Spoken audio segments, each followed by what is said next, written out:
The old woman coated her finger with table salt, then heated up a pot of boiling lard. She dipped her index finger into it until the skin was completely smooth, without a single wrinkle. She wrapped it tightly with bandages, then carefully slipped it through the keyhole for the king outside to feel. When the king touched that silky smooth finger, he was convinced a breathtakingly beautiful maiden was hidden behind the door. He rushed back to fetch a jeweled necklace and ordered his servants to deliver it. Wearing the necklace, they were overjoyed. When the king visited again, the younger sister was about to respond, but the older sister stopped her. Pinching her throat to disguise her voice, she said, "I'm not worthy of this honor." This only made the king more infatuated. The older sister seized the opportunity. "I can come to your palace, but you must extinguish all the lights." Illustrates my beauty.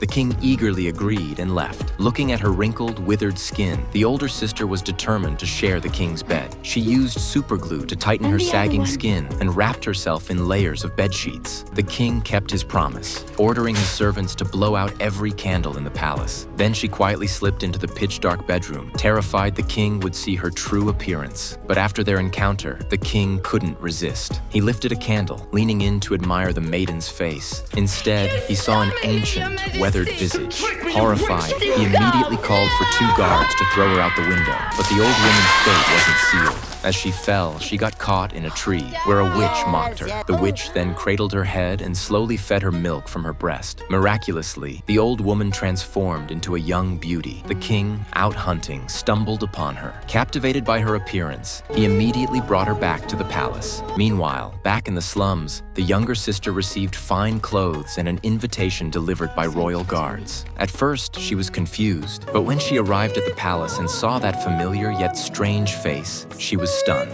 When her sister acknowledged her, she was completely dumbfounded. She desperately asked for the secret to reversing age, but her sister wouldn't reveal the truth, fearing her sister would expose her. After the banquet, the younger sister refused to leave. The older sister had no choice but to lie, claiming she'd used a knife to scrape off her old skin to transform into an 18-year-old. She never imagined her absurd lie would push her sister into an abyss of no return.